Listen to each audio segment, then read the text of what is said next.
சாய்ராம். அனைவருக்கும் தமிழ் புத்தாண்டு நல்வாழ்த்துக்கள். நீங்கள் கேட்ட அத்தனையும் கடவுள் கொடுக்கணும்னு நான் இந்த நல்ல நாளில் பிரார்த்தனை பண்ணிக்கிறேன்.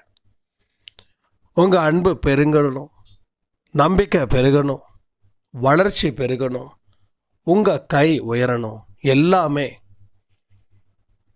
இந்த வருஷம் உங்களுக்கு நல்ல தொடக்கமாக அமையப்போகுது. நம்பிக்கையோட ஒவ்வொரு நாளையும் கொண்டாடுற மாதிரி இந்த தமிழ் நியூ இயரையும் நாம் கொண்டாடுவோம். வாழ்க்கையில் சந்தோஷம் அடைவோம். சாய்ராம். அனைவருக்கும் தமிழ் புத்தாண்டு நல்வாழ்த்துக்கள். நீங்கள் கேட்ட அத்தனையும் கடவுள் கொடுக்கணும்னு நான் இந்த நல்ல நாளில் பிரார்த்தனை பண்ணிக்கிறேன். உங்கள் அன்பு பெருகணும்,